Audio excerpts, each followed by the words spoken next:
working together is gonna be legend. Wait for it.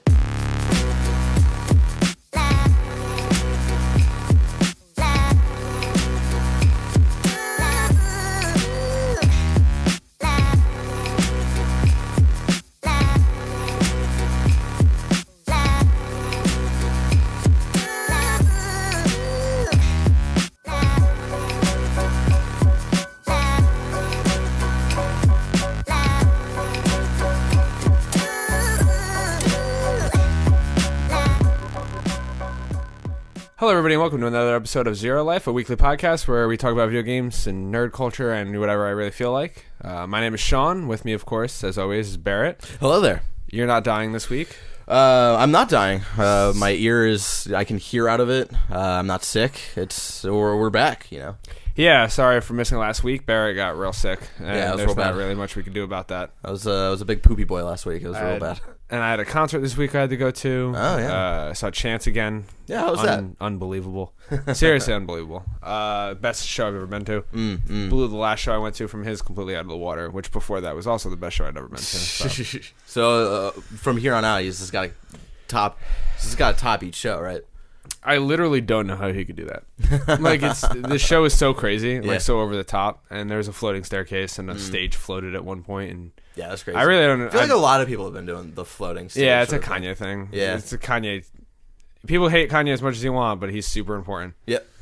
Anything that he does, the rest of the world follows. But I think, and Chance also performed like 5 Kanye songs from off of Life of Pablo. Yeah. He helped out a lot on that album. Yeah, he right? produced that album. Okay. He produced a couple of tracks on that album. Okay. And I think he sang all the ones he produced, which was funny. He did his own version of Waves and stuff, which was awesome. His version of Waves, way better. Yeah. Way better. Okay. Yeah. You can find it on YouTube. You just YouTube it. Okay. It's not the best quality. It's way better live. Just go see the band. So what did we want to talk about this week? Well, you were talking about something before we started recording, which is Star Wars sequels to video games. Yeah. I've been doing nothing but pretty much watching Star Wars theory videos for the last week. Yeah, you've been like Which really is getting weird. into it. Yeah. Also played a lot of Mario Kart. Not good at that game. God, give me a Smash. I can't handle being bad at games, and I'm really not good at Mario Kart. Alyssa beat me in a couple of races. I mean, Alyssa also played the Wii U. Like, it wasn't only just me playing the Wii U version. She was also here. She was also grinding the Wii U version, so she was a little more familiar with it. I just lifted up my arm, and it was literally stuck to the table. How much I'm That's sweating. how fucking hot it is.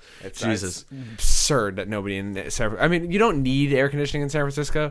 Yeah. Except for days like today where it's absolutely the worst. Yeah. You don't need it until you need it.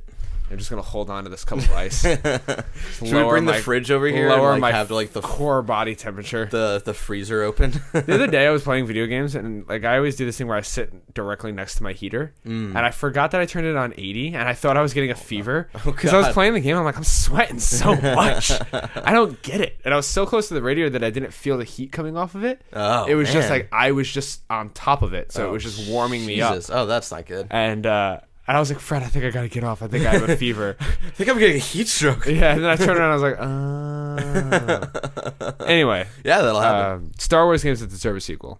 Yeah. I tweeted out yesterday.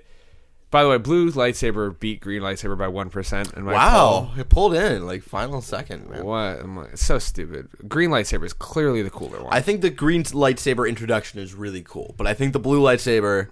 Blue's so boring, man. But it's the classic, man. You see blue lightsabers everywhere. You saw green lightsabers everywhere in the prequels. Yeah, in the prequels, bitch. That's not the same thing. You went through 2 whole movies without seeing a green lightsaber. All right, let's talk about the original. You've seen a blue lightsaber in every Star Wars movie. Okay. You only see green in like 4 of the... no, because you didn't see green in Force Awakens either. No. So you only saw in like half of them. Okay. That's way cooler. All right. It's special when you see it. It's not like blue. Blue's just classic. giving it out on the corner to anybody who walks by. Hey, you want a blue lightsaber, kid? Yeah, no, green's way cooler. You got to be a Jedi Master to be green. No, you don't, but it's way cool. I mean, yeah, Luke was barely a Jedi Master. We were talking to Andy yesterday about the prequels, and he was like, first of all, I agree. I think that he thinks the Phantom Menace is the best prequel too. I don't know. He definitely said that there are like moments in the Phantom Menace that he likes, and I was there like, are redeeming moments. That's my argument. But he was like, yeah, man, like the like Qui-Gon's cool. No, he's not. Yes, he is. Qui-Gon sucks. The Darth Maul is cool. The fight Maul's is cool. The score is cool. Pod racing is cool. And I was like, what? Pod racing. Pod racing. He like snuck it in. I remember that. He like snuck it into all like this list of things. And like I remember taking it a second. I was like, I'll give him that one. I'm like, I'm not gonna fight him on it, but like the pod racing games are cool. Yeah. Do we need another pod racing game? Yeah, we do. All right. The problem is that Is there going to be fucking blue shells in this pod racing game? Because I'm not going to play it if it does. People want to forget that the prequels ever happened, so I don't think we'll ever get a pod racing game. But we could get a Jedi speeder bike racing game. Oh. Or like I think that would They be had cool. like a mode in that in the Star Wars Battlefront, the first The good Battlefront. ones? No, the one that came out a year really? ago, or a couple of years ago. Yeah, it was like this quick like little like single player mission where you went on a speeder bike and you're racing stormtroopers and shit. That's a direct ripoff of Destiny, but whatever. I'm sure they saw Destiny Sparrow League racing and was like, we could do that. Yeah. Yeah, so I tweeted out yesterday that Jedi Power Battles on the PlayStation deserves a sequel. I stand by that. That is one of my favorite games that I barely Of all remember time? playing. Okay. I know I've played a lot of it, and I remember distinctly playing it with Fred because it's a co-op. It's a co-op like top downish. Like it's so the camera angle is the same in Jedi in X-Men Legends and Marvel Ultimate Alliance. Okay. Where it's like cocked on the side. Yeah. It's sort of. It's not over the top. It's not God's eye, but it's Yeah, like, it's not like it's sort of like Diablo in a way. Almost. Yeah. And you play as a Jedi, and it's Okay. so sick. Yeah. And like different Jedis have different powers and different lightsabers and different colored lightsabers, and you can level up your Jedi. You got a guy with an orange lightsaber there. Who the fuck knows who he is? I'm sure a lot of people do, not me. Clue Pie or Clue Plume? Those Something are like made up that? names, but most names Probably. in Star Wars I are was made to up. say. Yeah. Qui-Gon Jinn. Yeah, that's not a made up name. I see Qui-Gons all the goddamn time. How many Yeah, dude. people you think named their son Qui-Gon? There's got to be a couple of them. 3. My guess is 3 at And max. then they were like, they saw 2 and 3, and they were like, these aren't good movies. God man. damn it! We gotta get them to the car. I don't fucking understand. So we've got names like Han Solo and Jabba and Greedo. And I've met all Hans. and then we've got Luke and Ben. Some normal ass names. The fuck, Ben. Ben. I mean, Ben was like, How do you is get that- Ben out of Obi-Wan? That's my question. Well, he changed his name Yeah. to Ben Kenobi. Yeah. Because he didn't want the Empire to find him, so he changed 25% of his name. They were like, well, Ben Kenobi. that sounds familiar, I guess. It checks out. Whatever. I mean, it's not. It'd be like, I don't know, dude. That guy's got a lightsaber, and he's really got the old. brown robes on. But Dude, his dude, name is, but it's his not name's Obi-Wan. Ben. His name's I mean- Ben. You gotta trust the guy. Yeah, Trust goes both ways. Okay? He was probably Jedi mind tricking bitches. But yeah, I think that oh god, that would be cool to play as the old Obi-Wan in that game. Sorry, like Obi-Wan, he takes like his old lights- man and just like he takes his walking lightsaber out. It's like, oh, that's it's a a Family sexual Guy joke, but it's Yeah. pretty funny. And then Chris walks in, and then it gets hard. Yeah. But yeah, I think it would be cool to play another Jedi Power Battles game. Especially somebody tweeted me to have Behemoth do it, the guys who made Castle Crashers. And like, yeah, that's a great idea. I think that would be really cool. Haven't played a lot of Castle Crashers, but what I've played, Great I game. liked. Yeah. I think Castle Crashers is a great game. That was like the first Xbox Live Arcade game to really blow the fuck up. Yeah. I remember that. I was still living in Ohio when that game blew the fuck up. Yeah, it was like 2006. Yeah. Or 2007. So Are there any Star Wars games you want to see have a sequel? Obviously, Star Wars Shadow of the Empire. I don't know if I would want a sequel, but I would like to see like a sort of modern remaster, remake, or whatever of that game because first-person shooters have evolved so much since the N64.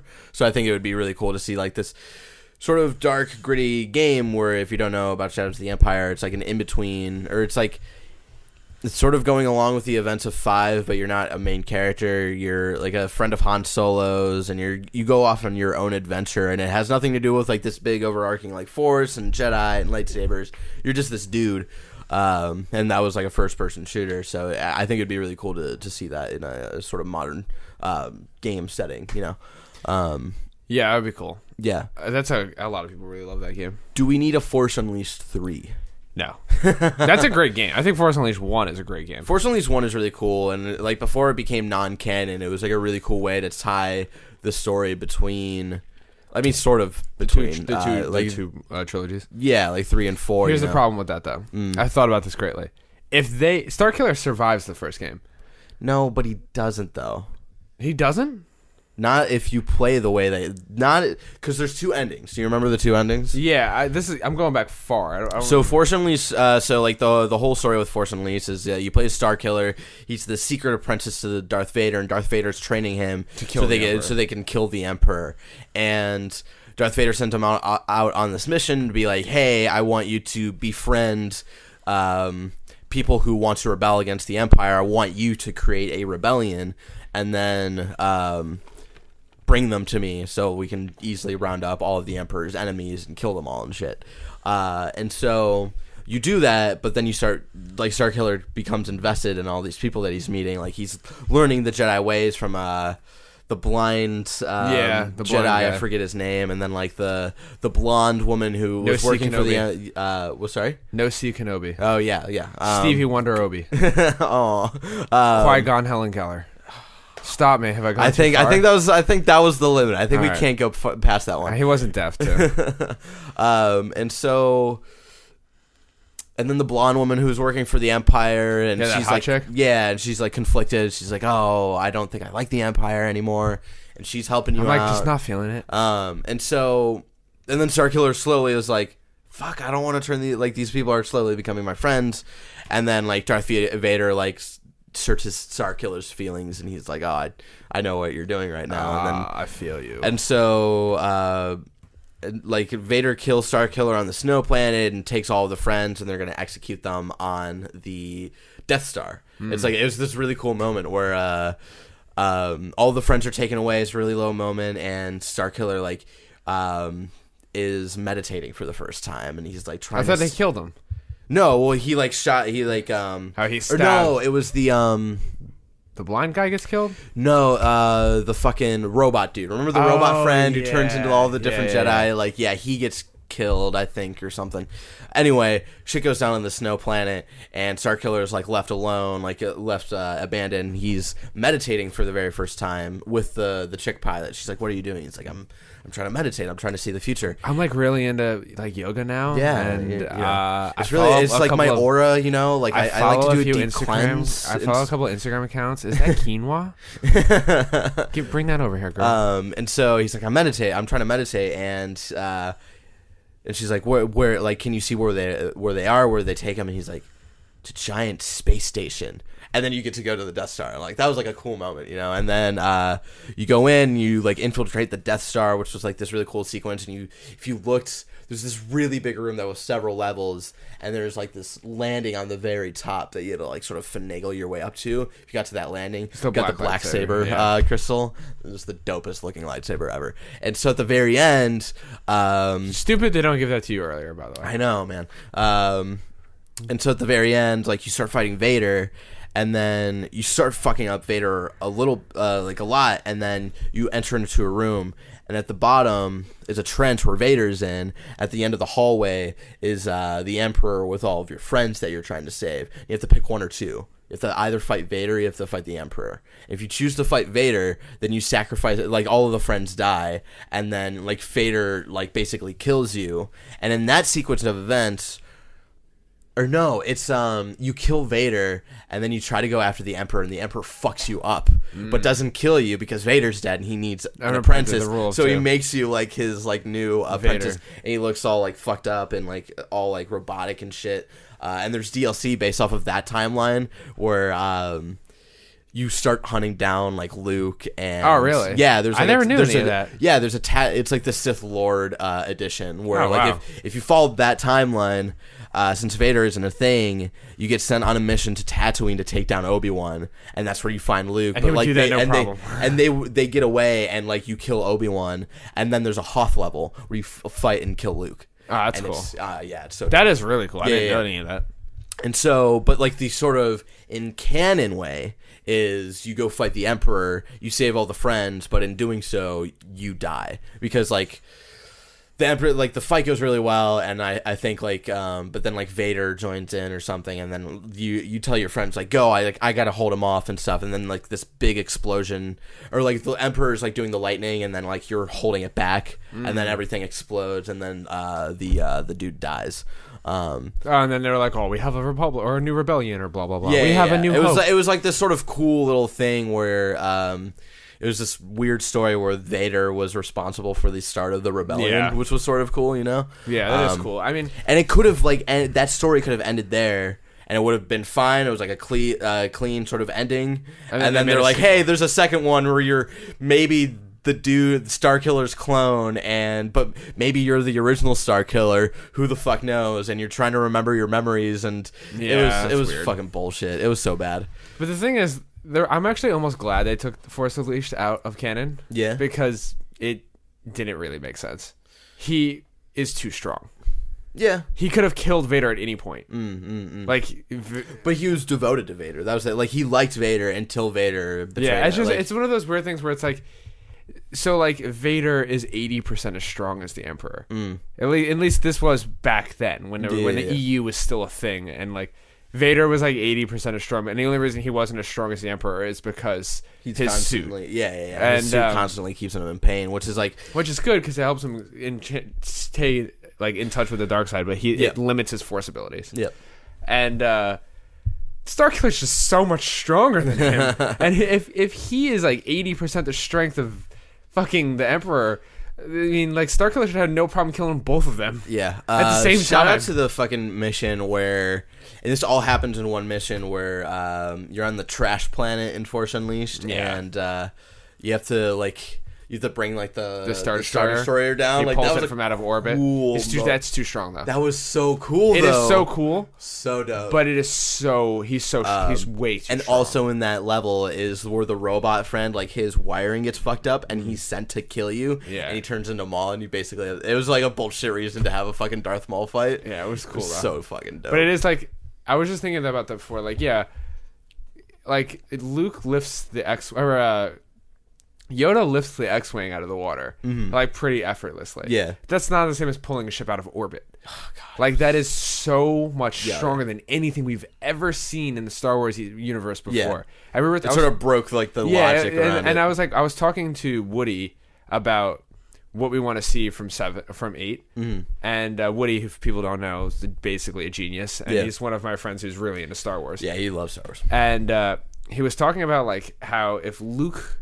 Because I was like, I want Luke to be like him fight the Knights of Ren and him not even take his lightsaber out. Like, him not take his lightsaber out until he fights Kylo. Yeah. And, like, maybe those Knights of Ren try to get away and he, like, stops their ship. Yeah. But he was like, no, that doesn't make any sense. Because, like, if Luke goes and learns these new Force powers aren't going to be the old Force powers stronger. It's going to be like stuff we've never seen before.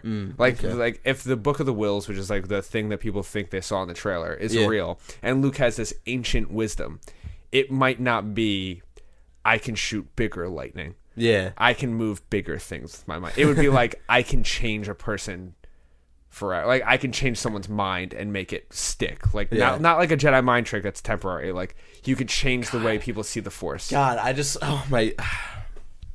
We need to watch Looper, because there's some shit in Looper that, like, visually, they won't do it in Star Wars because Looper was rated R and there's some fucked up things in Looper. But just to think about, like, if that could happen in Star Wars is so fucking cool. Yeah, I'll definitely have to watch it. I just watched Brothers Bloom too, which is another Rian Johnson joint. It was really good. It was really stylistic, ton of camera movement. Yeah. But so I was just thinking about that. Like, it would be cool. I'm really excited to see how Luke is in this movie, because like, Starkiller was the most powerful Jedi we ever seen. It was so powerful that it was ridiculous. Yeah. But, like, no one's been training Luke. I mean, like, ideally, you think that he's probably been working with Yoda. He's probably been talking with, like, Ghost Yoda and Ghost Obi-Wan. And maybe Ghost Qui-Gon. Anakin and stuff. Anaquan. Whatever. Anaquan's a different Jedi. You think that he'd be working with those Jedis to, like, those Jedi because, like, Obi-Wan, that is in canon at the end of 3 where Obi-Wan also goes to Tatooine and trains with Ghost Qui-Gon Jinn. Yeah. So it is definitely cool to, like, think about that stuff. That's it. And that, like, talking about Force Unleashed, talking about who Starkiller is the most powerful Jedi pretty much we've ever seen in that universe. and now he's not. I'm like I said, I'm glad they kind of took him out because it was like he was too strong. Yeah. Kylo stopping the bullet is like super cool, but like it's so cool. And I'm also interested to see how powerful Kylo really is. Yeah, because like yeah, he's gonna finally finish his training too. Yeah, so it's definitely really interesting. But another game that I think we need a sequel for.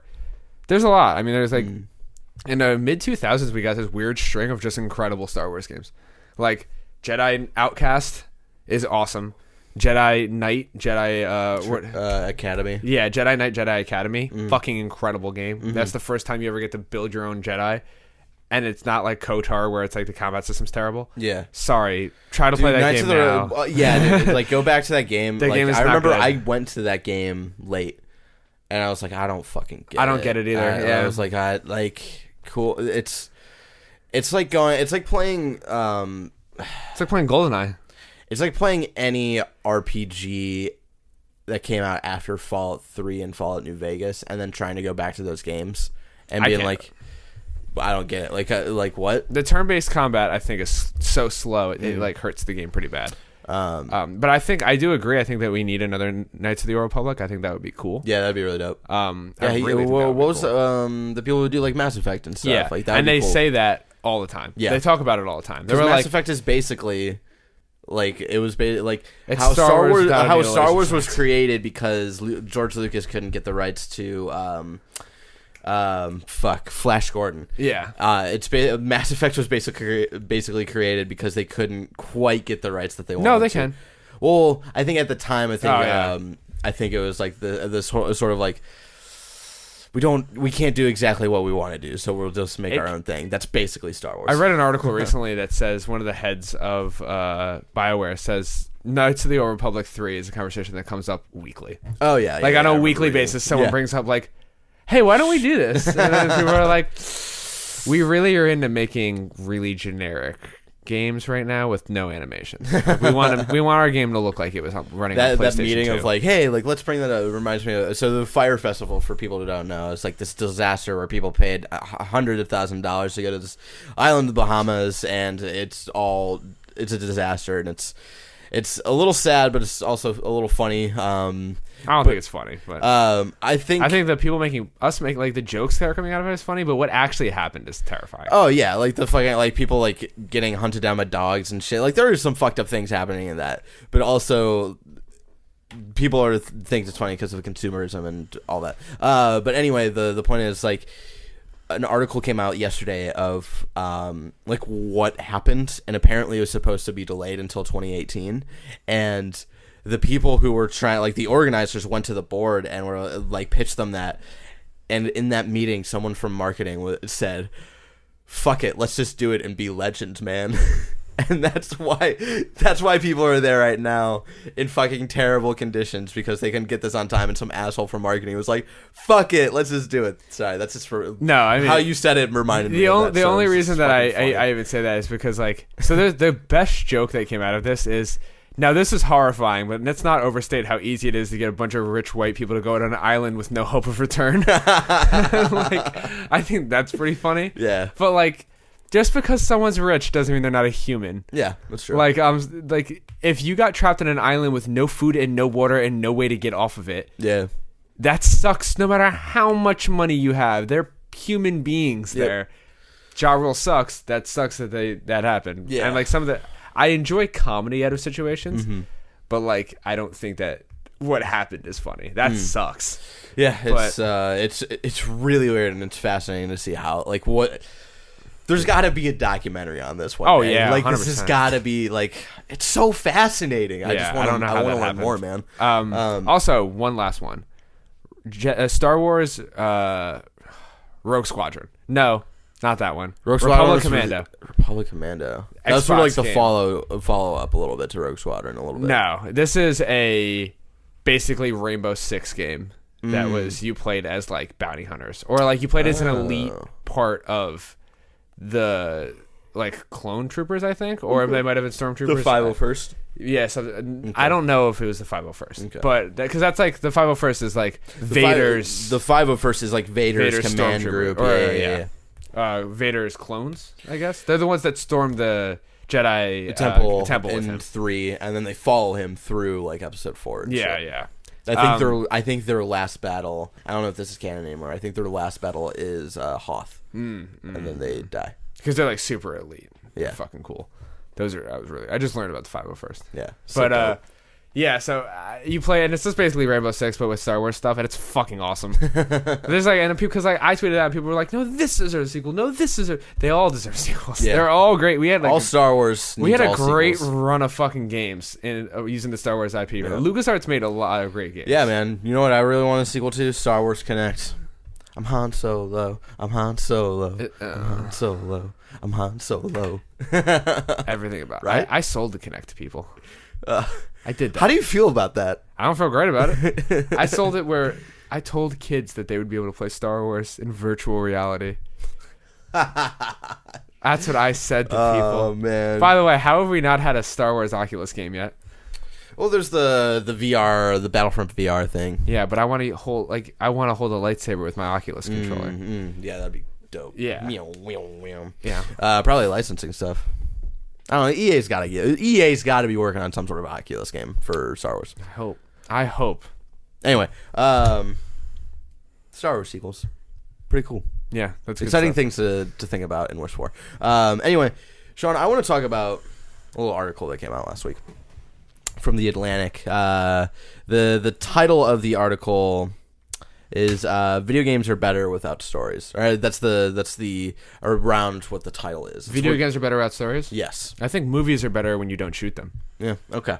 So yeah, like we're gonna get into this. We're gonna unpack this a little bit. Music is also better without instruments. By post editing, Barrett will put up on the video version the picture, a screenshot of the article.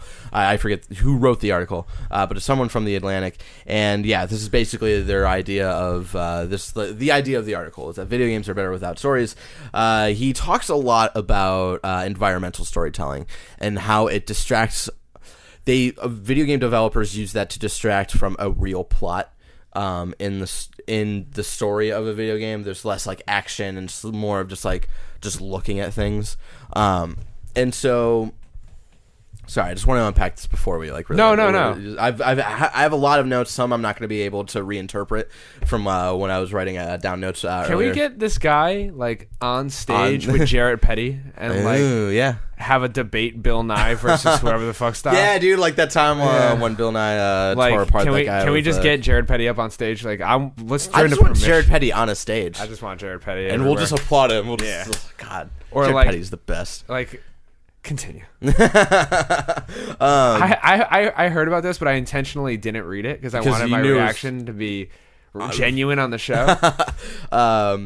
So I've got some notes. I'm going to try to pass through them and reinterpret them as best as possible. So he talks about environmental storytelling, and here's a quote. It's like, is the environmental storytelling, are they really stories when they are really environments? And then he also talks about these stories in video games hold no candle to the stories being told in cinema, TV, and books. And I'm going to skip ahead because it's relates a little bit. He says trying to tell stories in video games is unambitious, which is interesting because you're talking about how shitty storytelling is in video games. Wouldn't it be ambitious to try to tell a really great story in the medium that isn't doing it super well? Isn't it less ambitious to tell a story in the mediums that are already proven?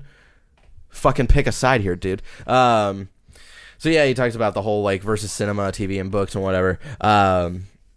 Here's a direct quote. Left less explored were the other aspects of realistic physical environments, the inner thoughts and outward behavior of simulated people, for example, beyond the fact of their collision with other objects. The problem becomes increasingly intractable over time. Now, this isn't a main point in the article, but I just wanted to pick this one out because it's an example of his writing style, and because there's a lot of this throughout the article where it's, I know really big words, so therefore my argument is correct.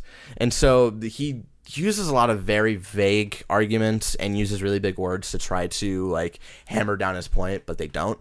And he talks about environmental storytelling is used to distract from a real plot, and he's really only talking about walking simulators throughout this entire thing. He's directly like referencing Well, everybody goes to the Rapture and Gone Home. Gone Home is like the one that he really talks about, because he makes a reference to BioShock and how the 3 developers left the BioShock team to make Gone Home.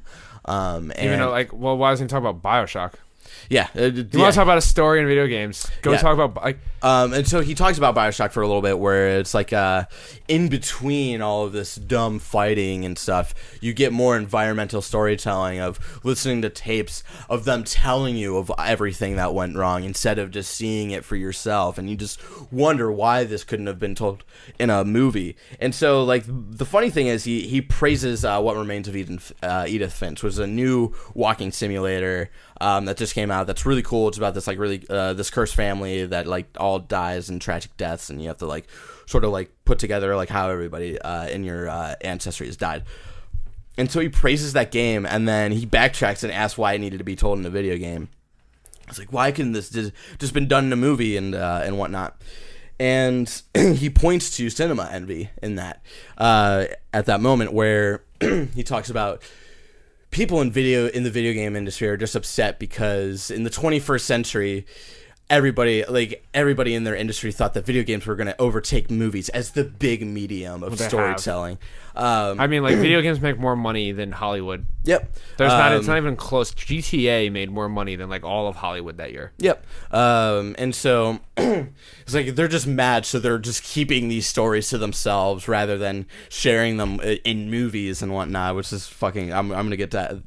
These are just little examples, and then I was like, if that makes no sense, you can't even make a good video game movie because you take away. Have you seen video game movies, dude? They're fucking awful. Like, Doom is a. Right. You take away the part of a video game that makes the story great, which is the fact that you are controlling the story. Yeah. Even if the story has a preset destination. Yeah, and then he's like, but like, do you really have like all of these video games like push story, but nothing you do really changes? Have you played a fucking Mass Effect game? Well, that's a bad example. The first couple Mass Effect. Yeah, I'm not talking about the new one. It's not about the quality of Mass Effect, but Mass Effect literally does that. The choices you make in every single one of the... Or Walking Dead, or Batman Telltale, or any Telltale game. Yeah, really. Telltale does that better than anybody. Or fucking The Witcher 3: The Wild Hunt, or Fallout, or all of these games. You can literally like kill your father in Fallout. Yeah, literally everything you do in Fallout matters for a reason, you know? It's like every little thing, you know? And so that is fucking... All right.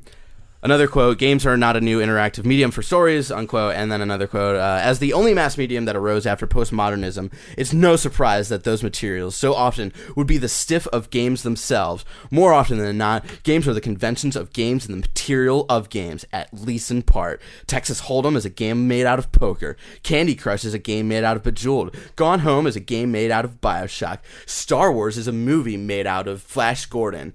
Examples. He's using like the argument that because games inspire different types of games that they're not worthy of story. There's a lot of examples. This is just one example of like weird shit that he's trying to say in this article. Which is like, what are you talking about? What are you talking about? I would love to see this guy like sit down with Neil Druckmann. Oh yeah, so Neil Druckmann tweeted out the article. He's like, and someone else tries to explain why storytelling in video games is bad. And again, they are wrong. Seriously, go play The Last of Us. If you really genuinely think that storytelling is not a thing in video games, go play.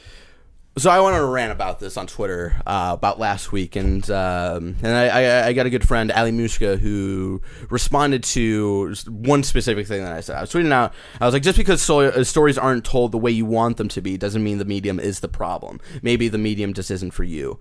And I also talk about the tweet that she responded to is like, we get it, you don't like walking simulators. It's fine. You don't like walking simulators. Yeah, I don't like walking simulators either. Because he talks about like how gameplay never really impacts the story. It's like, yeah, you're playing. The examples that you're using are literally games just to tell this specific story. You walk around, you pick up a thing, and it tells you the story. That's what walking simulators are. And I understand that's a big reason why you don't like them. Yeah, I don't like walking simulators either. And so I tweeted out, I was like, we get it, you don't like walking simulators, but don't belittle how much video games have pushed storytelling over the years. And Ali Mushka Shout out to her. She responded, have they, though? Maybe within the medium, but in a larger cultural context, have they made an impact? Genuinely curious to hear your thoughts. I personally don't think video game stories hold a candle to anything being done in books, TV, film, but again, curious to hear your thoughts. So I want to talk about this a little bit as well, where the stories in video games in the last couple of years have been fucking amazing. The Last of Us is a prime example. I think The Last of Us is one of the best stories in any medium in the last 5 years. Yeah. And I'll give an example. Not even... Spoilers for The Last of Us, you should have played it by now. And not even talking about the ending of that game. I'm going to talk about the fucking opening of The Last of Us, which is genius. That would not have been able to work in a movie. Because you go into this movie that you know is going to be about zombies, and, you know, it's like this happy-go-lucky... Well, they're not happy-go-lucky, but they're sort of, you know, they're small and they're happy, father and daughter. And you watch the movie, and in the first 10 minutes, she dies. And you're like, oh, that really sucks. Like... I really feel for him, and, you know, like that, like, you really think about Joel in that moment. You miss a really important part if you don't play that as a video game. Because you don't play as her. Because you play as her in the fucking video game. You go through her bedroom. And you're invested in her as a character in the first second. Because in many, like, the point of the story, like, not all video games have a story, but with single-player, campaign mode, whatever, the point is to get you invested in that character as quick as fucking possible. And they get you to do that because you're playing as that character immediately. You play as... I forget the daughter's name. You play as her and you immediately become invested... Sarah. You become invested in her because that's sort of you. You're controlling, like, this person's sort of life and, like, her story, you know, in a way.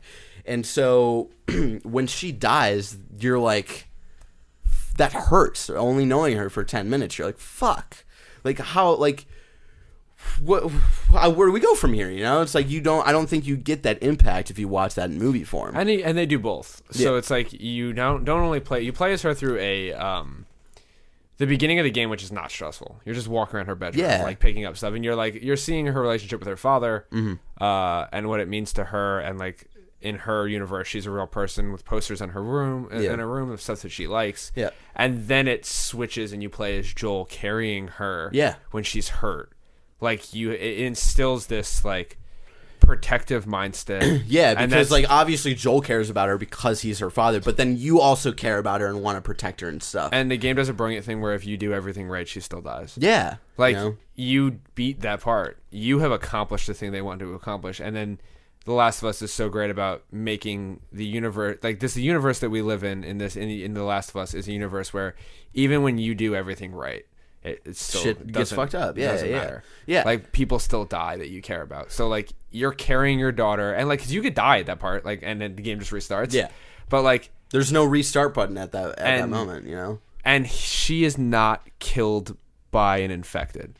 Mm-hmm. She's killed by a person. Yeah. She's killed by a scared kid. Yeah. With an assault rifle. He's like he's like a he's in the military. He's probably, yeah, like, 19, 20 or whatever. But, like, and that's the thing that is so heartbreaking about that. It's like I mean, it's just such a great way of showing you, like, everyone's the bad guy here. Yeah. Like, in that first sequence, you know? And you really, and, like, the emotional impact, I think, is way stronger than, because you probably get moments like that in The Walking Dead, the TV show, right? Yeah, but you don't care about those characters like that. Yeah, exactly, because there's something more immersive about playing as these characters in video games. And that's what I meant about that tweet, Ali, of, like, I think storytelling in video games have pushed storytelling in general because there is a boundary that you skip over when you're playing as these people, you know? There's still a barrier when you're watching Luke and Vader fight, you know? You're emotionally invested, but there's still a barrier.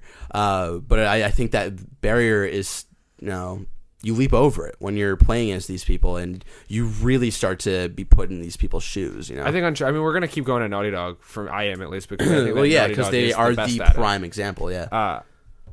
I genuinely mean this. Like, I have never cared about characters in movie or TV or film or books even a tenth as much as I care about video game characters. Mm-hmm. And it's like, this is coming from someone who is a competitive video game player. Mm-hmm. I play video games to beat people at something. Yeah. Like, I play Overwatch to beat people. I was a very highly ranked Gears of War player. Like, and I don't give a fuck about the Gears of War story. But, like, this, like, the feelings that I have towards Solid Snake, mm-hmm. or, like, Drake. Yeah, Nathan Drake. Like, when you're playing Uncharted and that guy and your brother comes back in 4 and he's talking shit about Sully. Yeah. It's like I don't remember another time being so like viscerally offended than like because I have spent 60 hours at that point trying to spend as much time as you can with those being characters. with Sully. Yeah. Like so like when he starts talking shit about Sully, it's like I don't even know you. I know the character now, and that's like a great thing that they do because like Nathan has one feeling towards this situation, but the player definitely has a different one. Yep. Because like you don't have the advantage of being Nathan Drake, but you know you just know all the time you have with Sully. So I was like, fuck you, dude. That guy, it's like one of my favorite characters in the series. Yeah. And you know, like when I remember spending so much time trying to get through 4, like making Uncharted 4 as long as possible. Yeah. Because like You knew it was the end. I knew it was the end with one of my favorite video game characters, and like there's a good shot that I never play another adventure as Nathan Drake. Yeah. And that like breaks my heart. Yeah, and so, like I think that game is another example of shooting all over the place. It happens 1 to 3 minutes. It's okay. And so there's a moment in that game that's awesome as well, and I think it's a great moment because you're sitting down. Nate and Elena get into this huge fight, and because they're on this big adventure, they're like, all right, we'll just talk about this later. And then you start driving in this Jeep, and like you are physically, like you are driving the car, and like the music starts ramping up, and it gets really emotional, and you see like the screen sort of like some cinematic is sort of also going on, where it's like the speed is slowing down even though you're driving really fast, and then you feel that emotional weight. And I think I'm having a hard time like sort of articulating what makes these moments special. I think that another one that you could go to pretty easily in The Last of Us is the fact that you can build a stronger relationship with Ellie through optional textile that you have to look for. Yeah. And it changes the player's investment in the character because you get to know more about the character. This was another argument that he was saying. It's like, you know, like the environmental storytelling and like optional stuff. It's like it doesn't change the game, but it changes how like you perceive the game, which is like whatever. That's not whatever. No, that's what storytelling is. That's what storytelling is. You don't fucking like Fight Club. First time you watch Fight Club, you're like, all right, whatever, and then you get to that big twist and you watch it again.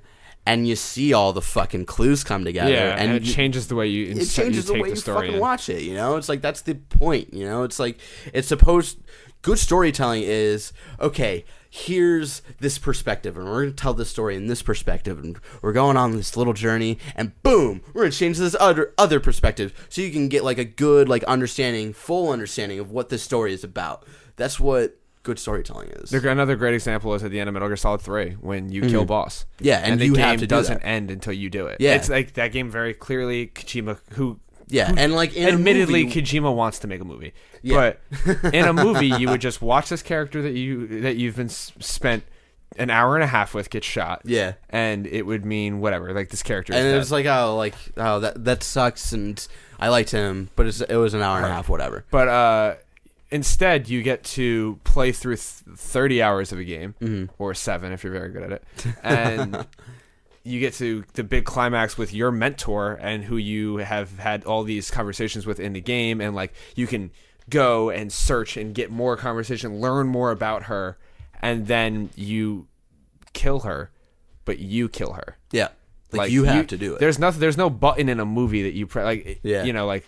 There is an added depth to the storytelling in video games, and I think like when people try to just pass it over, like a lot of like responses from this where people were agreeing is like, yeah, video game like stories in video games aren't that great compared to books, TV, and movies, and it's like, well, why do we have to compare them? Yeah, there are great video game stories, and there are bad movies. Here's a couple of thoughts. It's like there are great video games stories. There are bad video game stories. There are great movies. There are fucking terrible movies. There's great TV, and then there's How I Met Your Mother.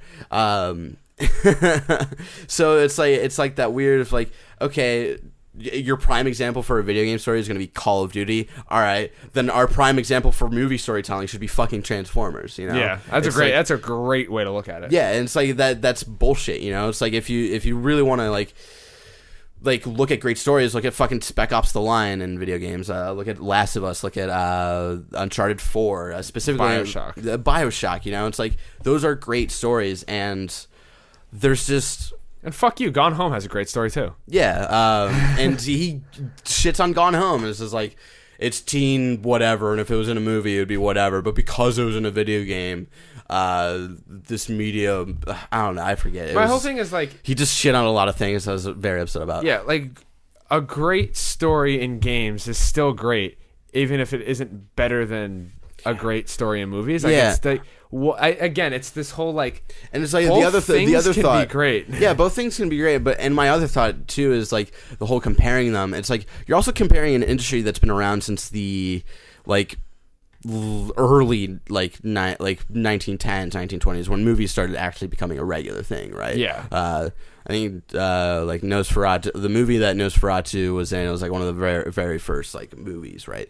And so they've been around for a very long time, and video games have like, when we're talking about video games in the age that they are in today, I'm not talking fucking Tetris. I'm not talking a little bit with Super Mario Brothers. Okay, I mean, there's no story really. Yeah, there's no story. Like the first story I would say in a video game probably is Castlevania, like sort of like with like elemental, like environmental and like lore and all of that shit. I would say, or maybe Zelda. So there are games before that. It would be hard for me to pull them out roughly of my knowledge video right games now. With storytelling 40 years. Yeah, you know, and so it's like comparing the skill set. I'm going to do another metaphor that's going to kick some ass here. It's like comparing the skill set to the height of who's that New York Yankees guy that you like a lot? Derek Jeter. Yeah, Derek Jeter to a fucking high schooler, a fucking really good high schooler. Yeah. You know, it's like why are you comparing the two? If they're doing 1-on-1, Derek Jeter's gonna fucking kick this kid's ass. Well, it's like you can't do 1-on-1 in baseball. I don't know if you know how baseball. Oh my god, you're a Cleveland Indians fan, and I know that you're. My dad and I played 1-on-1 baseball all the time. Go fuck yourself. I play 1-on-1 wiffle ball, I guess. Yeah, that's fine. But anyway, if they're fucking, you know what I mean. If they're going at each other, there's no competition. But that doesn't mean the kid is bad. Yeah, you know, it's just they're at different times in their lives. I still think that The Last of Us and Metal Gear Solid 1 and like these stories are better than anything I've ever seen in movies. Yeah, and it's like I don't think they need to be in other mediums. Especially The Last of Us. Yeah. Yeah, please don't. I've played through The Last of Us 3 times and beaten it 3 times, and every time it's powerful. Yeah, I really hope they don't do The Last of Us movie. I really hope they don't do that. I hope they do, so they prove that fucking. I mean, it doesn't work. Yeah, it doesn't work because you can't. You just have so much more time in a game. Yeah. There's more. It's like watching.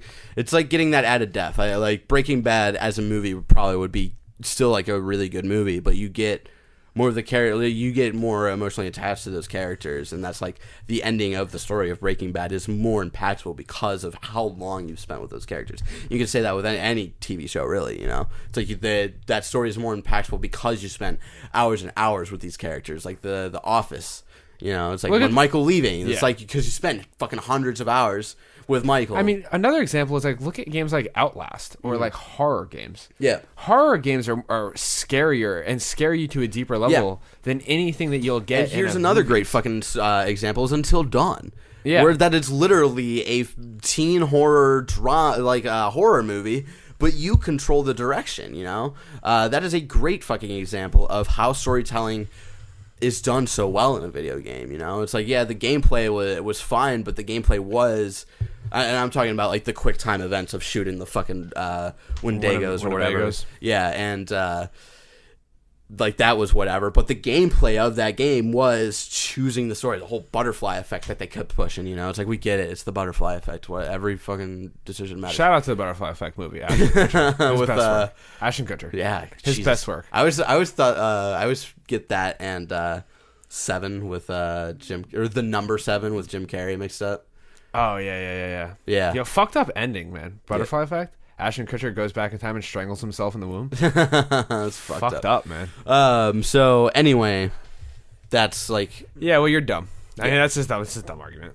We spent a lot of time deconstructing a dumb argument. Yeah, it's just like, yeah, we probably spent a little too much time. Like, no, it's fine. I mean, have that guy go up on stage and try to defend that in real time against Neil Druckmann or like Colin. Yeah. It's like... Yeah, like one of Colin's favorite games is BioShock, where literally that is... And The Last of Us. Yeah, and The Last of Us, where it's like, that is literally... Or Jared, or Steve Butts, or like anybody that really knows the industry. Yeah. Like, that argument doesn't hold up. Yep. And not to say that storytelling is always the most important aspect of a video game, you know? It's like, I fucking loved Mr. Shifty. Not because of, like, this really in-depth fucking story, but because, like... The fucking gameplay was fun, you know? It's like, we can have both. But not both need to be in one game. But we can still have both in this industry. Yeah. Just saying. It's just a weird argument. Anyway, should we talk to the people in the community? Yeah, let's move on to some viewer questions. Because it is hotter than hell in here. It is hotter than the devil's dick. I was just going to go with hell. But, I mean, the devil's dick is in hell. I don't understand the argument. Anyway, I try to keep this show mostly PG, and then he's just throwing devil's dicks around. Fucking NC-17, bitches. Anyway, Connor Titsworth. Anyway, if you want to be a part of the show, you can tweet questions at us. I am at Banana Chong, and Sean is at Sean Twisters. You can tweet questions at us.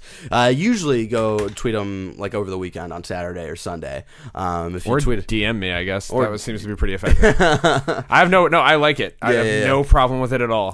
Because then I won't forget it. Yeah. But don't do it on like Wednesdays, because then we'll read it and then we'll. I'm like, oh, that's a great question. And then fucking forget about it days later. So anyway, the first one up is Connor Titsworth at Kanye Breast. I still don't know how to say your Twitter name. I'm sorry. It says you guys should look through the summer movie schedule. Talk about what you're excited to see between now and the end of August. Sean. Did you do that? Yeah, I did. I brought up. Of course you did. Not a lot coming out. Oh, here, let me see this. Let me see this. Right, so I'm gonna read this off. So we have Guardians. Guardians comes out by the time you guys are watching this tomorrow night. Are you excited about Guardians? Yeah, I should talk to Dornbush about my ticket. Yeah. We're like going with like 2 rows filled with people. It's gonna be fucking fun. It's gonna be real fun. I hope Dornbush still has a ticket for me. I think I don't know if that original ticket is still open, but I think there's another person who's dropping out. Dropping out. Yeah, hold on. The real question. Let's put it down here. We don't have to say all of these. No, we're passing through them. Alien Covenant. Are you excited? No. No? Okay. No. I'm on the fence. Pirates, Dead Men Tell No Tales. Are we saying am I excited for it? Yeah. No, but I will see it. Yeah. Oh, you're gonna see it. You're gonna watch that movie. I'm gonna go to theaters. Me and Nick will go get giant popcorns and go watch it. All right, I'll come with you guys. Yeah, I was gonna say, get the fuck out of here. It's a popcorn. That's just a dumb popcorn. Is this movie. the 5th one? This is the 5th or 6th or 7th or 12th. I don't know. Johnny Depp's 100. I remember seeing the 4th one in theaters, and it was really, really bad. But the first 3 Pirates movies were fucking really good. Yeah, we had it last night. Here's the thing. Really good is a really strong word. The first Pirates movie is great. The second Pirates movie is good. And the third Pirates movie is... The third Pirates movie is so good. Come on, man. No, I don't think it is. The fucking scene where like all the pirates are gathered and they're like arguing and whatnot. And what's her face? The hot lady. She's like... Keira Knightley? Yeah, Keira Knightley. She's like... This is anarchy. And Johnny Depp says... This is politics. It's fucking hilarious. And it's like, it's so good because it's like a good, there's like the parallels between Elizabeth and Will and Calypso and Davy Jones. And it was just such a great trilogy, guys. It was so fucking good. I think it was a fine trilogy. I think great. If I had to rate the trilogy. I think that's the best 1, 2, 3 punch. Better than Star Wars. Better than the first 3 Harry Potter movies. Better than... I just did that for the reaction. You stunned me in the middle of my arm gesture, and I don't even remember where I was going with. It's going to fly like a bird. If I had to rate the trilogy on a whole, I would give it a 6. If I had to rate the movies individually, I think the first Pirates movie is a 9. God, and then they essentially get worse. I think 2 is better than 1. Get the fuck! Are you to your mind? 1 is a classic. 1 is awesome, and I think it gets better in 2, and I don't think 3 is as Dude, good you as need 2. to rewatch those movies. Oh, I've man, rewatched I them recently. fucking love them. I rewatched them before I love left them. with my mom. Guys, they're so good. And- when fucking Davy Jones comes in the second one, he's fucking playing the piano with his tentacles. It's so fucking cool. It's so cool. You have a weird pirate thing going on. I do. you Alyssa knows. I fucking love pirates. I honestly believe. I don't know if I believe in the whole reincarnation thing, but if you're gonna tell me you are a pirate, and you get upset if it's fucking 4 degrees hotter than 75 degrees outside. Don't give me that shit that you were on a boat for 6 months shitting in a hole. Yeah, dude. All right, I was a pirate in my past life. You're the most depressed person I've ever met. Yeah. You're not. There's no way you would have survived on the ocean. I probably would have. Maybe. I doubt it. You don't even like sand or going to the beach. Hey, dude, sand. It's It's coarse. And it gets everywhere. You don't even like going on in the water. I like going in the water. We can't go in this water because this water sucks, and you know that. You know that, and she knows that. We were like, hey, you want to go to Tahoe and go to the lake? And you're like, man, it seems like a lot of work. What? I was gonna go to Tahoe, and y'all like, yeah, whatever. Listen, just to put in perspective the type of human being that Barrett is. The other day, we got free baby Groots. Free. All you had to do was tweet out a link. And we were like, hey, Barrett, you want a free baby Groot? And he was like, yeah. I'm like, cool. Click this button. And he was like, legitimately, I shit you not, looked at me, looked at the button, looked back at me and goes, nah, it's too much work. But you are a pirate. Fuck But yeah. you were hauling cannonballs and fucking pushing cannons around and doing sales, but you wouldn't click a tweet button. You are a pirate. Okay. Yeah. First part of the Caribbean trilogy. Whatever. I was sailing on those seas, shirt in my mouth, learning how to breathe. Yeah, you can't even breathe, and you are a pirate. Okay. What the fuck ever. I was a NASCAR driver in a former life. Baywatch. Hell yes. 10 out of 10. I'm excited. Can't that wait one. for Baywatch. The Mummy. Dear God, no. God. Cars have you 3. have you seen the Dear where God, they no. like accidentally uploaded like Yeah. the official like thing uploaded the trailer with By the way, I no think that was sound? totally on purpose. Oh really? I think they did that to have a viral video. Yeah, probably. Probably. It's actually a genius move. Oh yeah. What Cars 3 I'm actually like Absolutely not. I'm digging I'm it. the reincarnation of Lightning Queen, but I absolutely don't. Well, I mean, we're gonna be saying outlandish shit like Barrett's a pirate. Yeah, man. Transformers. Okay. Yeah. We need to end that series. But they make so much fucking money. I don't They make get a it. ton of money. And this is the fucking example of like fucking storytelling videos. It was like, oh well, Call of Duty's the best selling video game every year. That's just what everybody wants, and it doesn't push the medium in storytelling. Okay, well, you know what's the fucking highest grossing movie every year when it fucking comes out? Well, now that Star Wars is back, it's fucking Star Wars. But usually Fast and before Furious. that, it was fucking Transformers. And then Fast and Furious, Yeah. which is also not It's like exactly they're A+ not great storytelling. fucking. They're not pushing the storytelling. You know, go fuck yourself. with Here's those the one arguments. that's really exciting. Baby Driver. I just watched that trailer this morning. Oh my God! Right? Yeah, It looks so so good. good. Yeah. I love Edgar Wright. I think Edgar Wright is like top 3 directors for me. yeah, I'm excited that entire cast. You got the dude from Mad Men. You got Kevin Spacey. The main kid, Baby. I'm not as excited about. I don't know. We haven't seen him. I've seen him in a couple things, and he's not great. He overacts a lot. This one, he seems a little like. He seems like he's underacting in this one. It seems like they've reeled him back in. Yeah. The first other couple movies I've seen him in, it's like, Greatest overacting performance of all time. Go. Wait, what is the most overacting you've ever seen in a movie? oh, give me a second here. I know mine. Okay. Any of the Star Wars movies where fucking Hayden Christensen is in. And here's the other thing. I hope they bring Hayden Christensen back in the next trilogy. Like I hope he's in this next movie as a Force Ghost, because I don't think it was his fault. I blame George Lucas, and I blame also watched a thing about George Lucas recently. Seems like a nice guy. I think that George Lucas gets a lot of flack, but he seems like a pretty okay guy to me. But keep going. yeah, I think that Hayden Christensen is awful in that movie, and he's way better in the cartoons. Got it. Worst like overacting is Quentin Tarantino in every single movie that he puts himself Good in. call. I like how He's so bad in every single movie. It's know- like his movies are so fucking great, and then the scene comes. You know, you're like, man, it's so good. This is a fucking 10 best movie this year, and then like in the back of your mind, you know it's coming. It's like, fuck, a scene with him. And Listen, in if it I is was coming. Tarantino, I'd write myself in all my movies too. He's so bad at acting. My favorite. So this is my bad. favorite part. It was like the fucking. Hold on. I don't want you to say it. I want to get there. Okay. When you watch Django Unchained, No, it's not Django Oh, Unchained. okay. It's not Django Unchained. and all of a sudden, in the middle of the wherever they are, Australians are just there because Tarantino was like, I can't woke do up it. that morning. Good eye, mate. Oh, that's good. Right on. Gonna throw another shrimp on the bus. Great. Oh yeah. We're Australians in a movie, mate. I don't think he could do a Western accent. That was the closest- problem. Yeah. They're like, what can you do? We'll work around you. His worst role he's put himself in is in his. It's not my favorite movie, but people say it's his best movie, which is Pulp Fiction. Where Never seen it. Oh my god, he is so bad in that movie. Where he's saying the N-word a lot.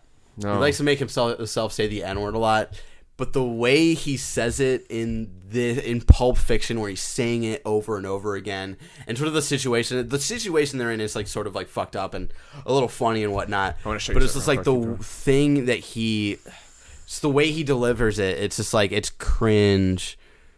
Okay, maybe he won't do it again. Oh, cringe.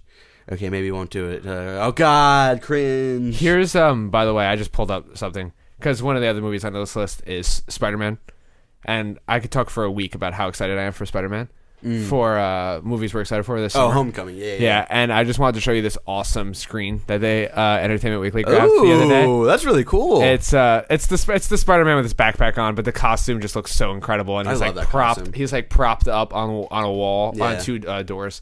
I don't know if you can see that, but And I'll bring it up on the video. Don't worry. fucking all. I was just like, I showed that picture to Alyssa last night when we were coming home. Yeah. and it was so great. I was so excited about Yeah, that I'm movie. very excited for Spider-Man at Home. Anyway, I'm a little worried about it though. I'm not. I'm a little worried every time I see my boy Michael Keaton on screen. I'm like, I don't That's because he's not very good. really care. He's never about been in it. a good movie.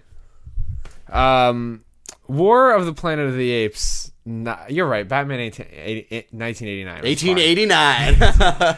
Yo, movie idea. I think they've done that in the comics. He's fighting the Confederate. Jack the Ripper. No, he's I'd- not Abraham Lincoln. What? Abraham Lincoln should fight Jack the Ripper with an axe. I think what? Oh, no, We're- that was I when think he we're was- mixed. That's when he was hunting vampires. Alyssa, what era was Jack the Ripper? 1876. I I want to say it was Victorian age. You think he was? I think that was way before. You guys know he was in England, though, right? Yeah, I'm Yeah. aware he was in England.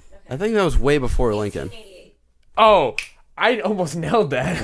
I was off by a year. Okay. I know my serial killers. I know my serial killers. Okay. Wow. War of the Planet of the Apes. Don't give a fuck. I'm excited. Did you see the last one? No. Last one was so good. When I took when it James back. Franco left the franchise, Sean Pitts left the franchise. James Franco was fine in that first one. James Whatever. Franco's great in everything. The War of the Better than the, Michael the Keaton. second one. I forget what Rising of the Planet of the Apes or whatever. They're really long titles. They got to shorten that They shit gotta figure that shit out. down. Let's But turn them into the second acronyms. one is the coolest story I've seen in a very long time. It's got to be. You got to shorten. You got to just go with the acronyms. Yep. WFTP OTA. You excited for that? Whoopah. Yeah, I'm excited. Whoopah. Whoopah. All Dunkirk, right. probably my second highest movie on this list. Yeah, Dunkirk is going to be beautiful. awesome. We'll see how that story is, though. Yeah, Atomic Blonde. I have no idea what that is. So Atomic Blonde is the new movie with Charlize Theron, where it's basically John Wick, but it's a chick. But it's a chick. Yeah. Cool. Um, I'll see it. It looks really like I watched that trailer this morning. I'll make you watch it right after we record this. It's very stylistic. The one thing I'm sort of like weird about is like the color scheme. It's like very muted. The colors are very muted. In that That's movie. There's a specific. I want to figure out why they did that. Because John Wick's the opposite. Yeah, where it's all fucking color and Vibrant. shit. Yeah. Yeah. They do color really well in John Wick. We've got an Inconvenient sequel, which is the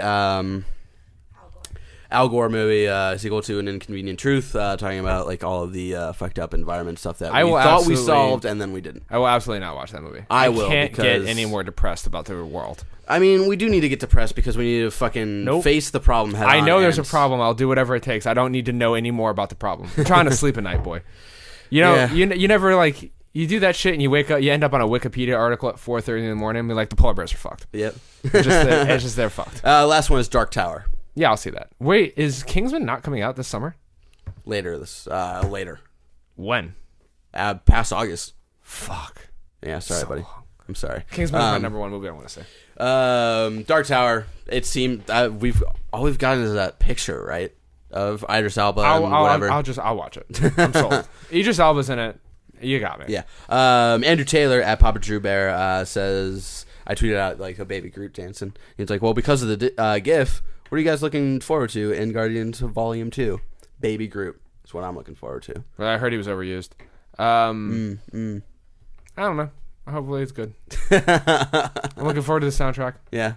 Soundtrack I like fun. the way they implement the soundtrack. Did you hear about the chip bag that's also yeah. fucking Cassette recorder? Yeah, the cassette recorder that plays the entire soundtrack. Yeah, that's cool. It's interesting. Sold Sold out in like 30 minutes on Amazon. Of course, it's what's real smart. Yeah. I don't know. I don't go into a lot of Marvel movies with any hype, just because it's like they'll probably be 7s or 8s. They'll probably be very good. Yeah, they'll pretty. The last one to blow me away was Guardians, but I don't think it could do it back to back. I don't think it's going to do it back to back. I think we will enjoy this one. I think it'll be a decent sequel. I don't think it's going to be a bad sequel. I don't think it's going to be the 21 to 22 Jump Street, because that was a fucking 1-2 punch of like those movies are fucking hilarious. Oh yeah, okay. I thought you were saying that 22 Jump Street was funnier than 21 Jump Street. No, like those are like equally, they're very good. Yeah, I think both of those. They're the same movie twice. Yeah, but they know that and they make fun of that, and it's funny. It's okay if you do that. It's not okay if you don't acknowledge it. This is just like the first movie. You just keep saying that. Where they're crossing the street, it's like, oh, maybe we'll live there next time. And it's like 23 Jump Street. Those are so funny. Jonah Hill is really funny, man. And Channing Tatum's really funny. Channing Tatum's in Kingsman 2. He's the American I saw a with the cowboy screenshot hat. of him. Okay. It's really he has like this cool model 1887 shotgun. It's really cool. He's also supposed to be Gambit, but that movie that's never gonna happen. Yeah, that movie will never come out. I shit you not. If that Deadpool movie was out, never gonna happen. Who knows? Listen, Gambit will never happen, dude. Brian Artist Jackson at Nobishin186 says Talladega Nights. That is all. What a film. Dude, it's so good. I loved it. Someone was Don't put that on me, Ricky Bobby. Someone was in there talking shit about Talladega Nights. Get the fuck out of here. Yeah. That movie is great. Talladega Nights is like that's prime Will Ferrell.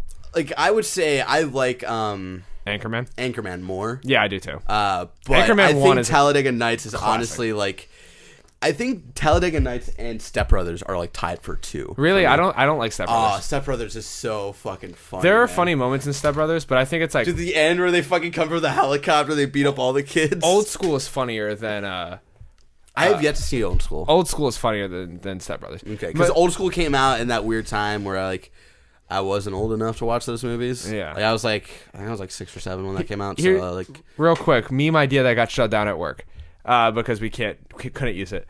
The scene where they come down from the helicopter and they beat up all the kids. Yeah. Caption: when you're the oldest dude in the Call of Duty lobby. That's pretty good. That's like, and we were like, we can't show kids getting beat up, and I was like, but kids suck. That argument didn't go over well with my boss, who is a father of 2 and loves his kids more than anything in the world. Dude, Talladega Nights is so fucking so good. Great. It's like, I'm on fire. You're not on fire, Ricky Bobby. There are so it's many. Such a great redemption story, man. There are so many absolutely hilarious moments in that movie. Like when he's driving in a car with the Bobcat.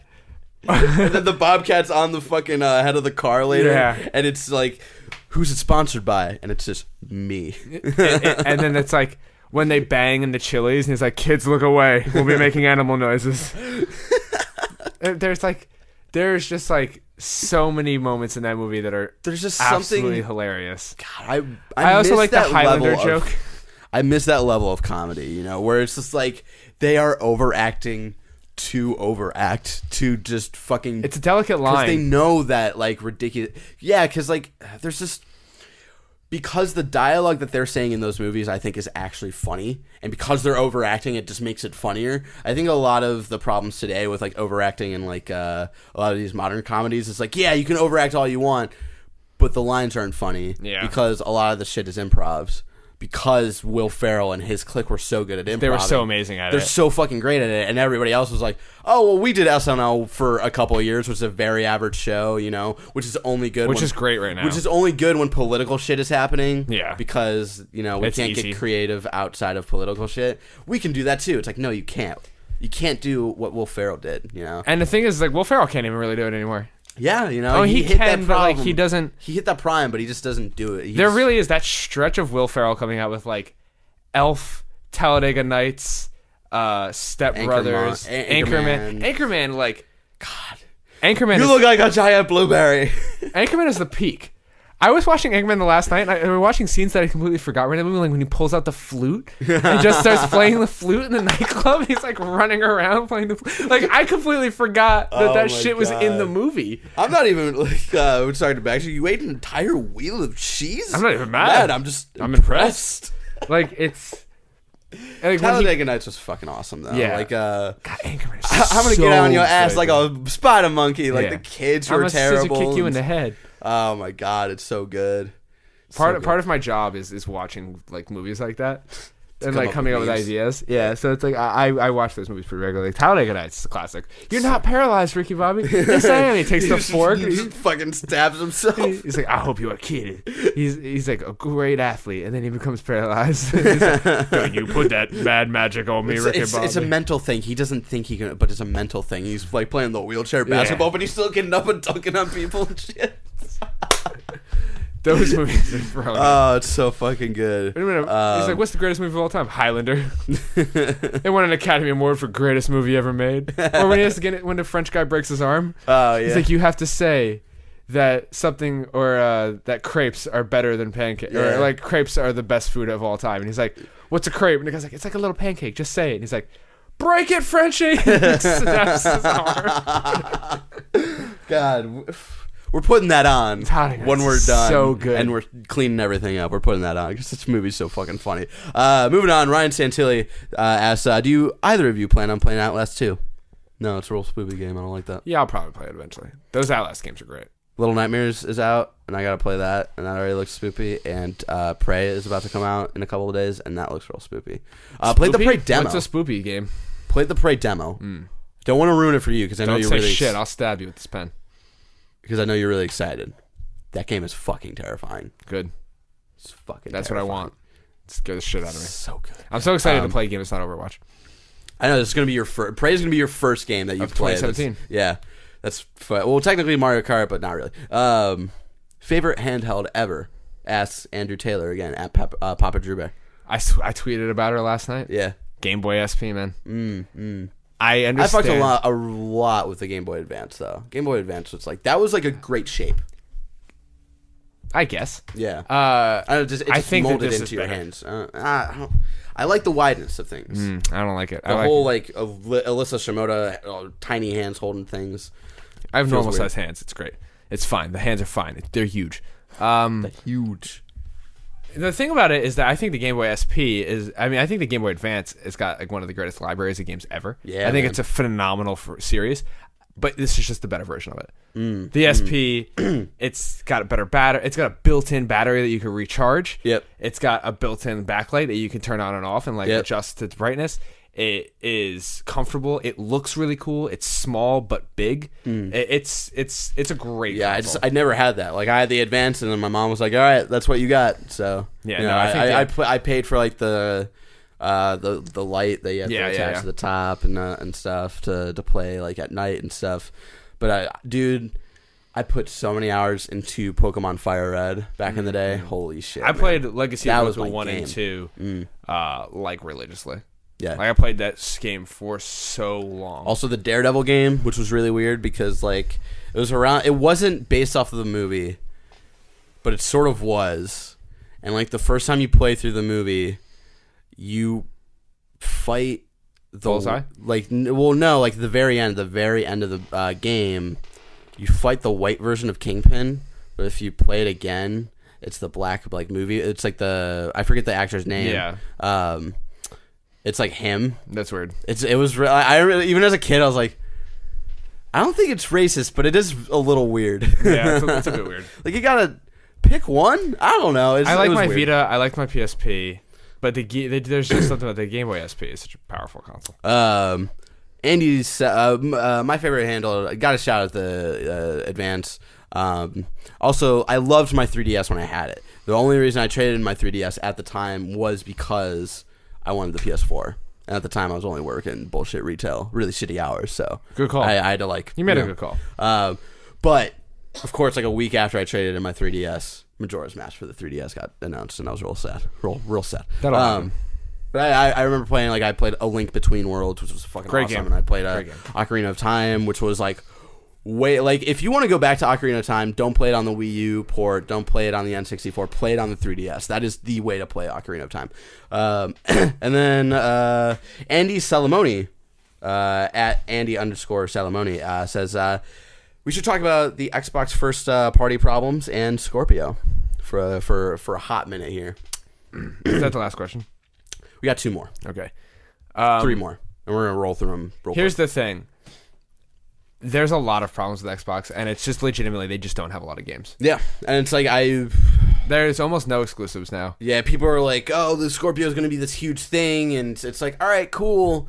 PS4 Pro. Like, I got the PS4 Pro because I wanted to try out this 4K craze, and I'm happy with my purchase. You also got a job where you got a 250% increase in pay. So yeah, you were just buying so I was like, shit. I was just fucking buying absurd shit because I had money for the first time It's in my okay. life. And I so, did the like, same thing. I was bought a buying car. cool shit like the PS4 Pro, which after looking, like, when they first showed it, I was like, that doesn't look cool. But, like, I like how the PS4 Pro looks. No, I think it looks good. And, like, you know, like, I like my 4K TV and stuff, and so, but I know it's not, like, not everybody's into that. Like, barely any, like, Sony has not talked about the Pro because no one's buying the Pro because no one gives a shit about 4K and pushing, like, the fucking all these technical aspects of video games. But here's like, when people are buying PS4s now, they're buying the Pros. Sorry? When people buy PS4s now that don't already own them, they're buying the Pros. And when you have to replace your PS4 because it breaks, yeah. buy a Pro. And so, like, I feel like the same thing's going to happen with the Scorpio business. It's like, okay, cool. It's like this really, it's pushing, like, the technical limits of what console games are. And it's got all the fucking teraflops and whatnot. But it's going to be like, all right, what games are on it? You know? It's like the reason the PS4 Pro is probably doing fine right now is because you got Uncharted 4 with like, these first-party games come with 4K support. But I'm just talking just about the exclusives. You got Uncharted. You've got Ratchet and Clank. I don't know if I have any other exclusives on that shelf right there. You got Persona 5. You got all of these games that are exclusive to the console. When the Scorpio comes out, what the fuck are you going to have? Here's the thing. You're going to have the follow-up to Inside, which is going to be available on PS4 2 months later. This is a really important E3 for Xbox. It Because is, right now, E3, for Xbox, it's like, they need to come out with something. It looks like they fixed everything. Like they showed Scalebound more, and they talked about Inside, and then like they made it seem like Inside was an exclusive game, and then it was like a couple days later they're like, oh no, it's gonna come out on PS4 like a month later. The Scorpio is really impressive. Yeah. Like the specs for the Scorpio, are, it's like another generation. It's like a generation past what PS4 is. Yeah, and that's cool and whatnot. You just aren't putting out enough games because like. What's going to happen is Halo is going to come out on it, and it's going to be amazing. Halo is going to look unfucking believable. Yeah. And it'll probably only really run on Scorpio. They'll make it available for the Xbox One and S, and it's not going to hold up. And then you're going to see a Gears of War game, eventually Gears 5, and that will look unfucking believable. And then here's the problem here. Is like the reason why I think consoles were doing so well this generation, because everybody thought the consoles were going to die out with the PS4 and the Xbox One, right? Before they came out. Was that like they didn't have the technical aspects of PC and all this stuff, but the reason why this generation did so well is like these consoles were already so cool. Like they're basically mini PCs and they're affordable. What's the Scorpio going to be? Like, what is that going to be realistically with all these specs that they're releasing? It's like, how do you $500? I think. How do you sell that console and make a profit? You know. My whole thing is because technology is just cheaper, and it's way I mean, it's still like the Scorpio is about as a normal PC. Yeah. But like you are right where it's like the difference between N64 games and games that you could play on PC. Yeah. At the time was like huge. Yeah. And the difference between PlayStation 2 games and the games that you could play on PC were fucking huge. Yeah. Like just there was huge differences, but it really started to close the gap in the 360 lifestyle. Yeah. Don't get me wrong, Crysis still looked way better on PC. Oh, but yeah, like, of course. But now it's like they're close. Yeah. And it's like, and so like we why can do 60 frames per second now. Yeah. And that was like the big fucking thing. Yeah. I mean, you couldn't really do 60 frames well on a console until this generation, but now we got that shit down. Look at Overwatch. Overwatch runs flawlessly. Yeah. I've like, experienced my first frame dip up for 500 hours a couple months ago. Yeah. That's it. Yeah. Once. And that's probably server issues, right? You know, and it's probably not even the game's fault. It's probably like where the game's being hosted's fault. Yeah. But yeah, I don't know if it's just this weird of like, I don't know how much more like hardware we need to shove into these consoles to sell them to people. You know, it's like I don't. That's really not your get it. problem. That's not Xbox's problem. Xbox is fine. They're not in Yeah. trouble. They're doing well. And that's I'm not saying that's their problem. It's like I think that's the weird thing to be focusing on right now. It's like I think it's weird that they're teasing the Scorpio. They're like it's going to be the big shit and whatever. It's like all right, whatever, but like, what am I going to be able to play on it? Halo, which is going to be fine, whatever. Hopefully you reinvent Halo. Because I feel like the last two, it's like you're saying the multiplayer for this most recent one was really good. The best multiplayer they've put. But I feel like Halo as a franchise has sort of died out a little bit. It's just not as big as it once was. Yeah. And that's what happens when you get to the 5th game of a series. Yeah. And it's like, That's why Uncharted fucking ended when it should have. yeah, I don't know. I look at, and I know that this E3 we're going to see more of God of War. We're going to see more of Days Gone. We're going to see more of a lot of PS4 exclusives. And I don't really know what we're starting to hear rumbles about Halo. Yeah. And that's fine. It makes sense that Halo is like When the last one come out? not this year, but the year before that. Okay, 2 years. So So it's been like, 2 years. it makes sense that Halo is like on the way out. Yeah. But man, I just look at that console and it's like you need more shit. And they're doing fine. They pretty much own the 10 to 15-year-old market. Yeah. Like the kids think that Xbox is the cool thing. Yeah. But grown ass men with money buy PlayStations. And that's like a study that I watched something recently that was yeah, there's like a poll taken of Yeah. like millennials think Xbox is cooler and millennials are fucking dumb. They don't have money. Yeah. And then like at the end of the day right now the PlayStation is still way ahead of Xbox. There's just way more PlayStations in a while. Yep. So the more consoles you have in the wild, the easier it is to sell more consoles because you have that your friends already have PlayStations. And it's like it's so influential now because of how easy it is to set up play fucking across the internet and stuff. And you have VR. And even though VR is like doing exactly what we thought VR would do. Well, I was never really banking on VR. I still think that the technology isn't the problem. Yeah, I think it's not what you need for video games. I don't know if we're ready for it. Yeah, to be honest, because like I disagree. I think that you don't need it, but it's incredible. Yeah, like playing Robot Roundup and like Rick and Morty VR, which is like fun for fans, and that's fucking amazing. Yeah. But we're not there yet. Yeah, like it needs to be. It needs to be this. Yeah. That's what it needs to be. And it's not like that right now. Mm-hmm. And it's like pricey and it's not going to be that for a while. And it takes forever to set up. It's like the original Xbox. It's like that Xbox, you know. We're so blessed to be like, you and I have VR stations at work where it's like you want to play a VR game, you just go to a VR station. I never want to though. And I just jump into VR for an hour. Yeah. But like that is not something that normal people have. Yeah. And that's why I like VR so much because I don't have to ever break it down or set it up.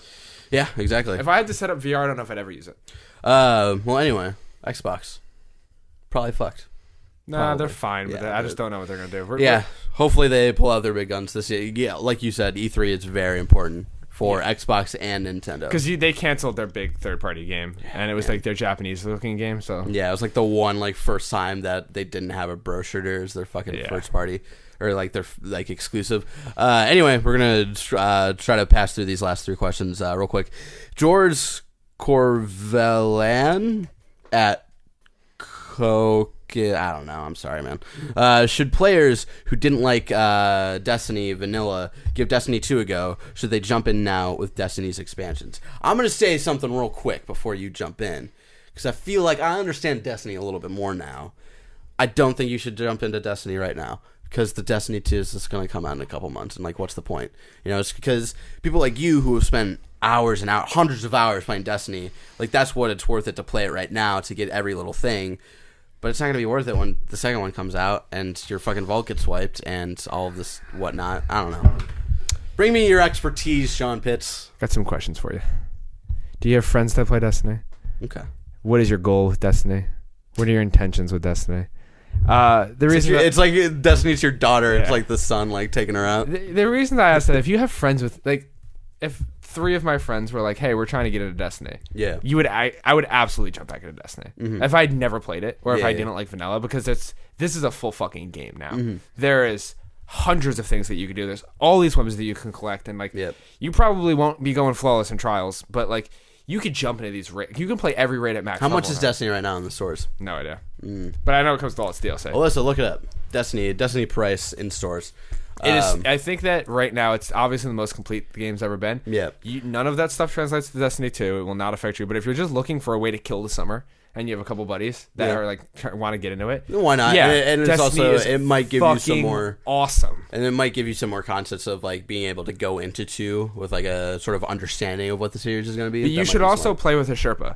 Like if you don't play with a Sherpa, you might have a hard time. I don't know what that means. Sherpas are guides in Destiny, so they're high level players that will guide you through. In my mind, I was like thinking of a sheep, Yeah, like no. dressed like Sherpas Moses. are people that Moses, and he would guide you through Destiny. Sherpas are people that guide people to the top of the Himalayas.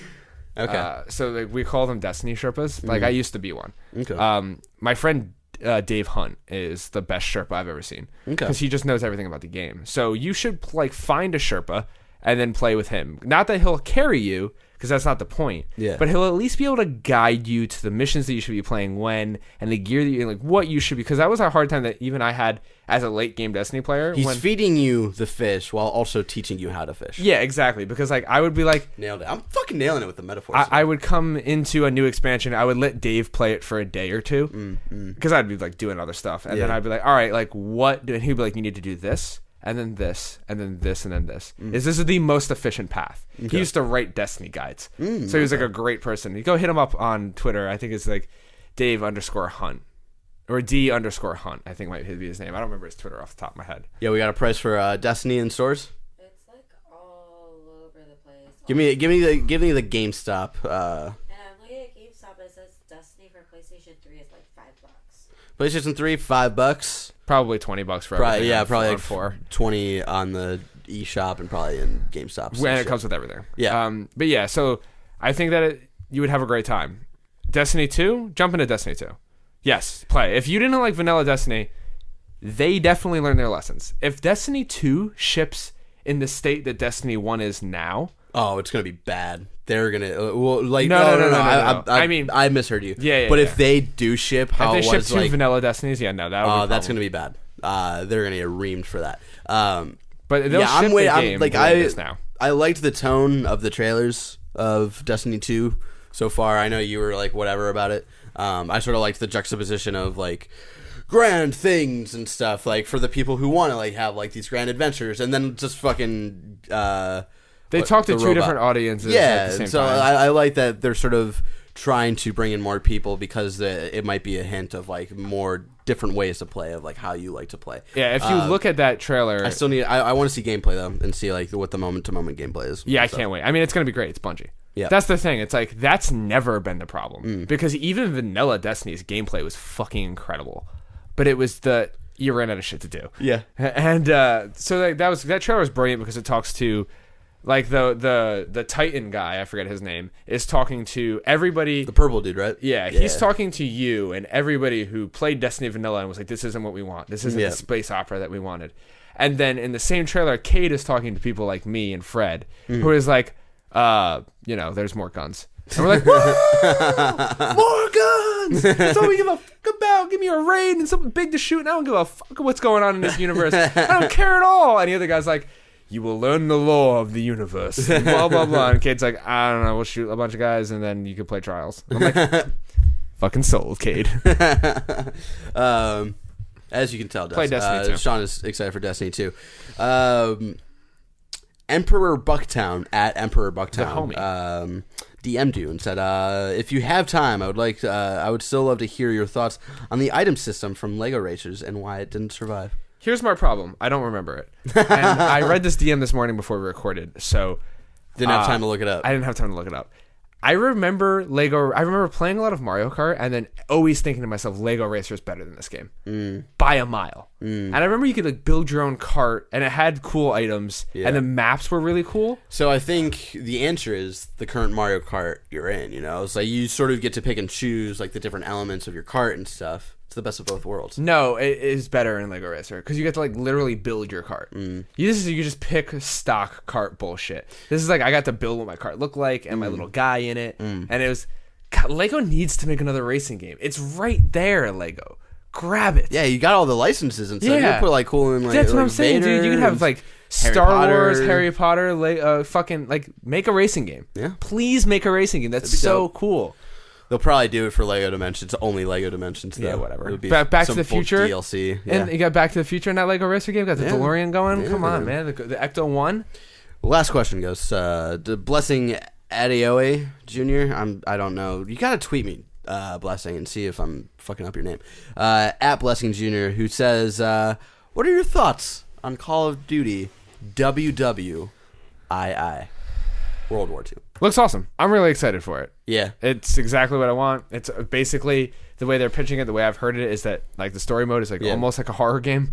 Yeah, which is the way like, in you're weak and yeah, you feeble. don't get regenerative health. Like you have to go find. You're a medic and you're playing as like medic. some 17-year-old kid. Yep.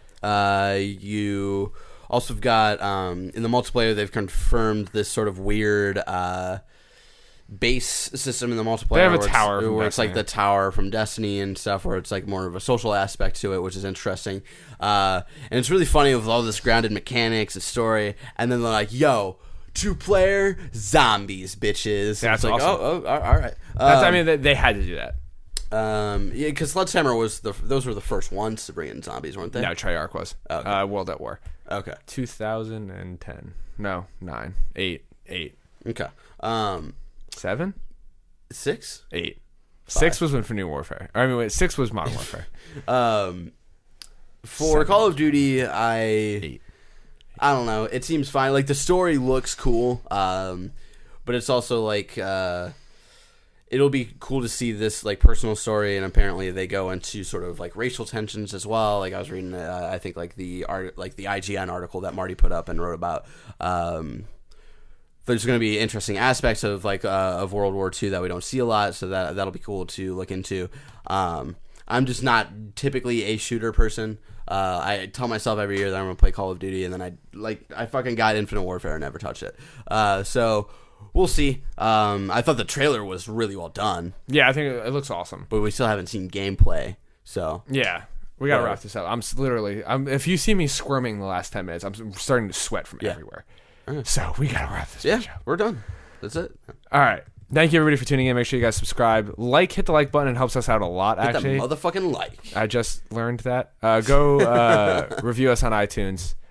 Hi, Slyclone. And follow me on Twitter. I'm at Sean Swisters. Follow him at Banandler Chung. At Banandler Chung. Just switch your fucking Twitter handle. Until next time, hit the music.